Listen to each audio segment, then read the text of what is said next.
What's up, everybody? It's your boy R2J Fizzle Dizzle, and today, welcome to welcome to Average Joe Movie Reviews. Now, this segment of my channel is just going to be basically movie reviews now, and instead of a normal movie review which contains all this jargon and stuff, now we're just going to get from the good points of the movie to the bad points, and then I'm just going to give you guys my overall opinion. What, would I recommend you go see it or not? Just straight to the point stuff now, avoiding all that jargon stuff now that you don't really want to hear or you're interested in. So yeah, moving on. Today the film I'm going to be reviewing is Captain America Civil War.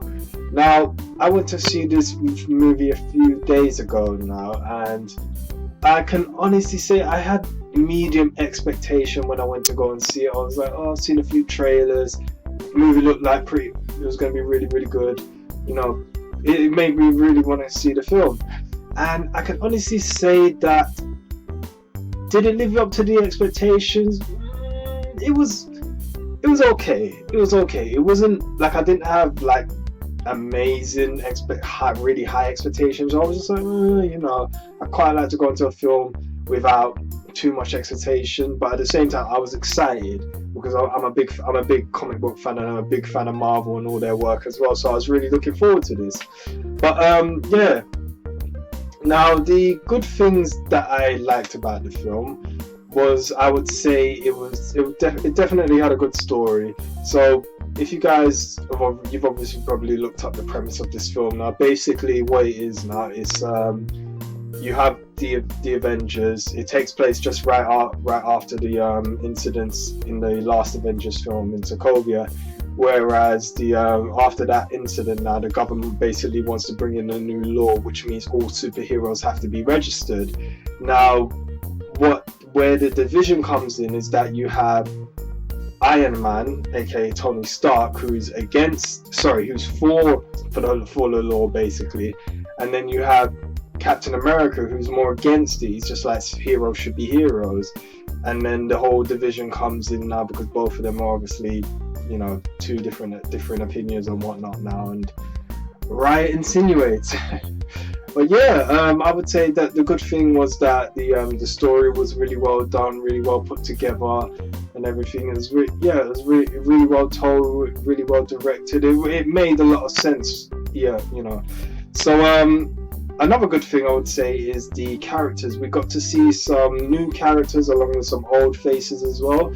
We got to see Black Panther for the first time now, which is definitely a new character for us in the Marvel universe now.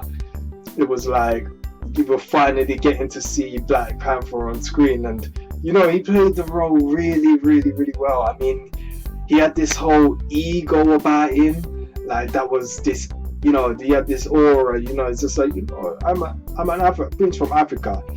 You can test me if you want, and I will show you how we do it in the village. And I'm sorry guys, that was a poor African accent, I do apologize.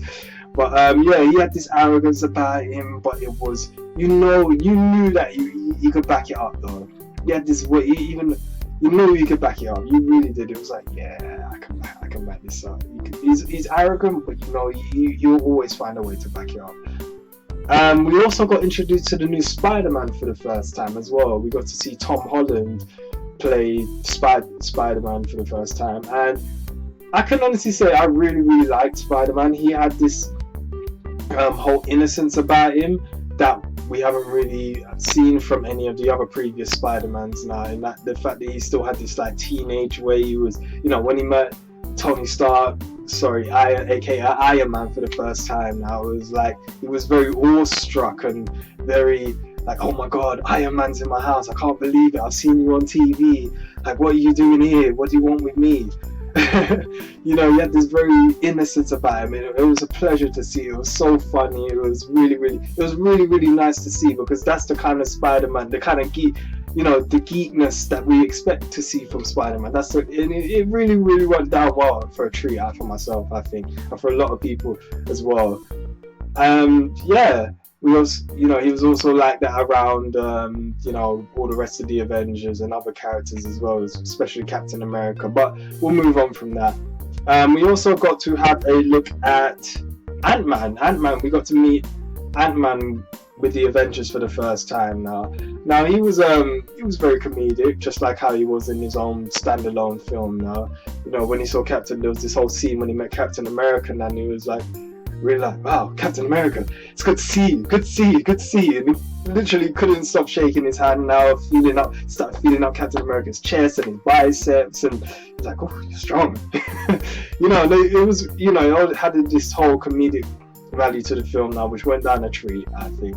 I can honestly say that also as well, I like the development of the characters, the old, not just the new ones, but the old ones that we saw as well. So people like Vision and Scarlet Witch now got quite a bit of development in this film. Now we got to see their relationship kind of come together, as they, even though they're fairly new characters, and now we got to see their relationship blossom a little bit in this film, which was really, really nice to see. We also got to see a lot more of the Winter Soldier, which we didn't really get to see in the last film. Now instead of being the main protagonist in the last film, he's actually on the side of Captain America in this film. So we got to see a lot more of him now, which was really, really good. And he's just as badass as he was before. And it was really, really good to see. Really, really good to see that. But Falcon as well. Falcon was a diamond in the rough, I feel like. We got to see a side to Falcon that we haven't seen in any of the other previous films. Now Falcon was kicking ass. Like, literally, he was kicking ass all over the place. It was like, damn, like, Falcon he's actually got some balls. Yeah, man, he can really hold his own. We really got to see that, which was really, really nice to see. A bit of development from other characters instead of just a regular, Thor, Iron Man, yada yada yada. Just so you know, Thor and the Hulk weren't in this film. Just for the people out there that might be thinking I'm confused or something. I know, they weren't in this film, and they wasn't planning to be in this film anyway. So it's all good. Don't worry about that.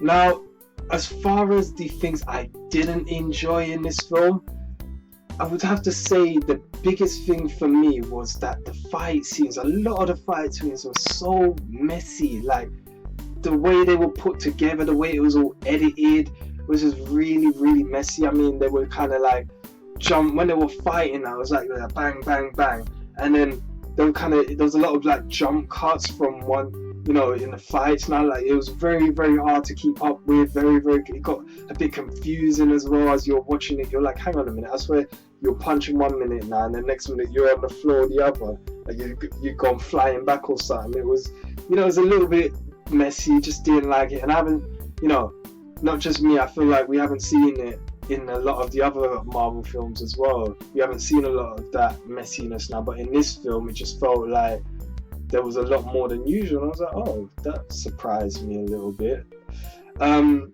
There was another thing as well, the whole chase scene in the tunnel now, where Black Panther's chasing after the Winter Soldier now. That scene for me got me really excited. When I saw that in the trailer, I was like, woo, that looks like it's going to be a Batman scene. I was really looking forward to seeing that. And then you got all this build up for it, and then it actually happens, and it's just like, that was really messy as well. There was a scene where Captain America jumped into the car, opened the door, but then the car exploded, yet somehow, instead of, the car kind of flipped, and I don't know what he did. It's like he jumped through the car door or something. Like, the door wasn't even there. 1 minute he's in the car, next minute he was on the floor, and the car starts flipping over. But I'm saying to myself, hang on, he didn't jump out the window, but he didn't open the door either. So how the hell did he get out? Like, I mean, I'm probably just nitpicking here, guys, but that for me was just like, what? How the hell how was that even possible? You know what I mean? Like, that is ridiculous. But anyway, I won't nitpick on that too much. Another thing I would say as well is the villain, the main protagonist for this film. Yeah, he wasn't really villainous. He was more just a guy, just kind of seeking revenge, but he wasn't really seeking. I don't know what he was doing. Alright, so the main villain villain of this film now was basically trying to divide the Avengers. His whole purpose of this film was to divide the Avengers into two. Now, I mean, he was an ex-agent who worked for Hydra, but instead of trying to resonate Hydra, God's sake, sorry, not resonate Hydra, whatever. He's trying to instead of trying to bring back Hydra, he more sought to divide the Avengers in two, and it was like, what, really? Like, your main point in this film was just to divide the Avengers. For me, it was just a bit anticlimactic. Now, I know the Russo brothers who made this film probably was saying to us, oh, you know, instead of actually, you know, having the Avengers fight one particular villain, how about, you know, we do what a smart villain would do now is actually divide them from within. The whole divide and conquer thing, you know.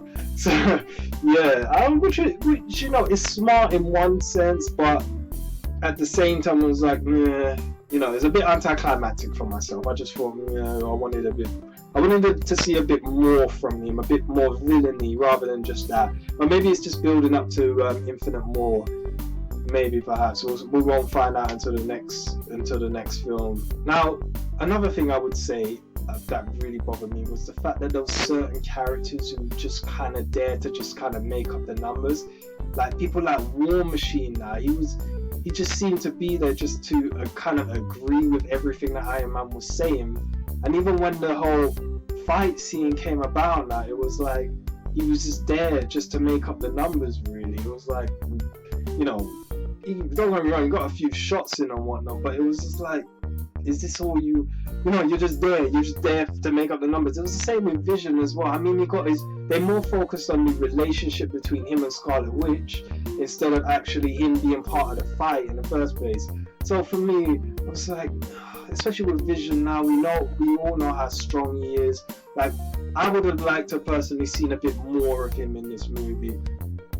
But hey, we can't have him. Not everybody can get the spotlight. One other thing I wanted to mention now is that I feel as though they with the whole build up of Batman v Superman now, I kind of feel like they rushed this film a little bit. I feel as though maybe if they had spent a bit more time on it, you know, and maybe delayed the release date a little bit now, then maybe it could have been a better film. Maybe it could have, you know, had a little bit more time to look it over and everything. For me, it just felt like it was a bit rushed.